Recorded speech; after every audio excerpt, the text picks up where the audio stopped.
distinction, socialist and communist distinction, is in fact a Stalinist distinction. The fact that various other people may have taken up is something else. It is a Stalinist distinction and is not really, in historical terms, derived either from Lenin or from Stalin. On the question of leadership,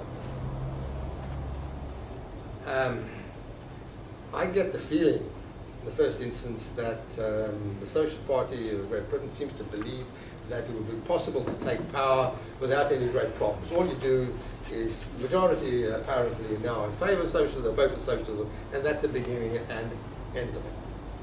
Is capitalism going to go away?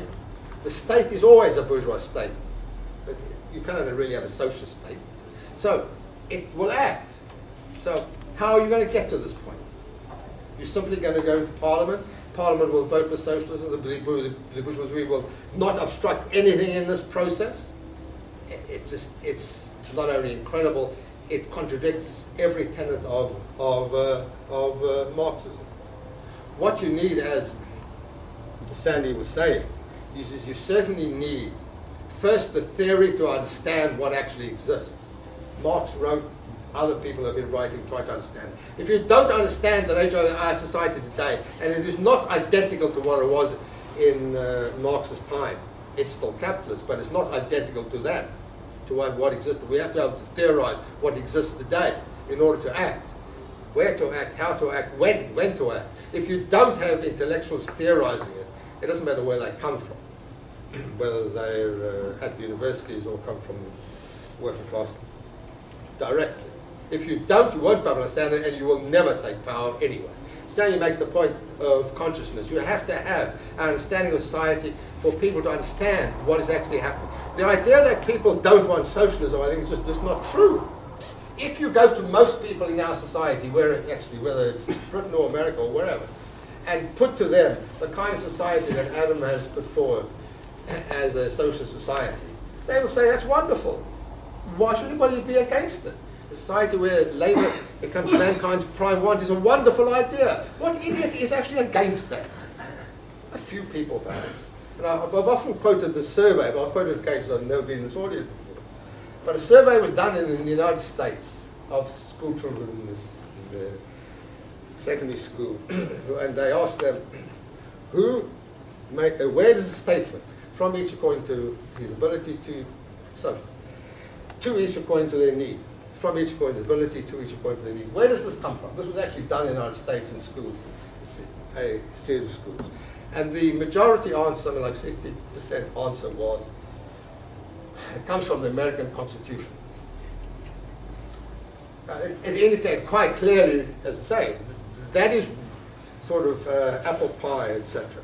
Everybody wants it. Of course everybody wants it. Today that isn't even an issue. If you go up to most people and put to them the idea of socialism as we understand it, they'll say that's wonderful, but it's impossible. That's the issue, that people think it's impossible, it's utopian, or it's been degraded to the ends of the earth by Stalinism. We have to be able to explain why that is not the case. And it isn't that easy. It's simple at one level, but at another level it's more complex. We do need to theorize what existed, and not just say it was all state capitalist. That's a very easy statement, but it's just wrong. I mean, I have no objection to using it in an abstract sense, but it's just wrong. It doesn't explain, and what we have to do is try to explain how society moves, why it moves, where it's moving, and how, in fact, under those conditions, it is leading to socialism, and why we must go along with it. It's not just a moral issue. Capitalism itself is disintegrating.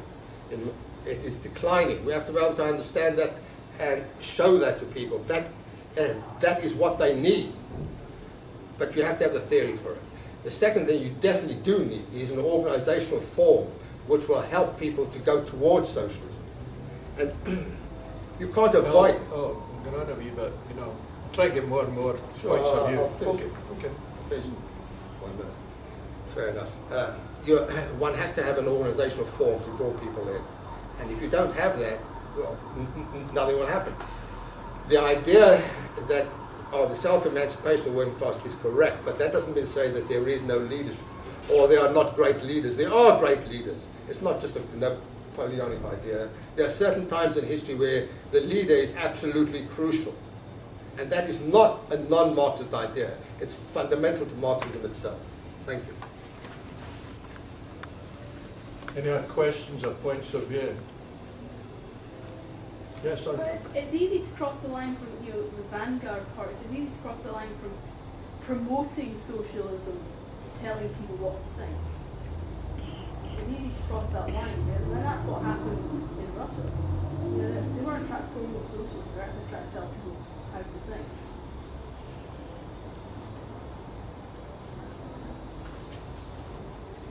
I mean, that's what you've got to be careful with. That you know, these little vanguards. That's what they try to tell people how to think.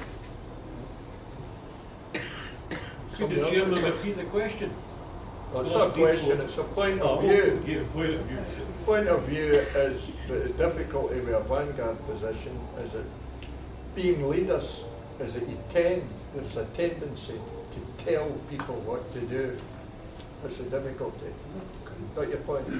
Yes. Yes. Well, you would get the impression, listening to Mr. Ticktin, that Trotsky always took into account historical circumstances and so on. Now, you've only got to read some of his stuff, not all of it, to see that he very rarely ever actually did that, in fact. When I think of Trotsky, I think of somebody who was continually making bombastic assertions and predictions, nearly all of which were completely wrong.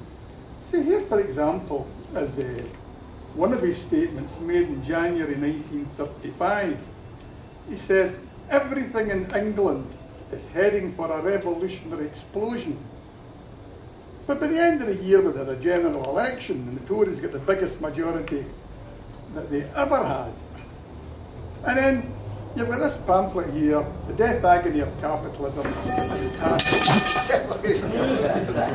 You're becoming a prophet, are you? Sorry. Yeah, this pamphlet here, The Death Agony of Capitalism and the Tasks of the Fourth International. Now, there was no death agony of capitalism back then. I think it was written in 1936. And there's certainly not any death agony of capitalism today. But again, just looking at the circumstances that existed in Britain in 1935, he was wrong about that, but at least he had the excuse that he wasn't in Britain at the time. But he was in France. And here's what he says about France. In France, the great wave of sit-down strikes, particularly during June 1936, revealed the wholehearted readiness of the proletariat to overthrow the capitalist system. And that's absolutely absurd. The sit-down strikes were carried out by a very small minority of the French working class. And in any case, it was all about the usual trade union demands. More wages, less hours, and better working conditions, and so on. And what an incredibly exaggerated view he had of the Fourth International, for example.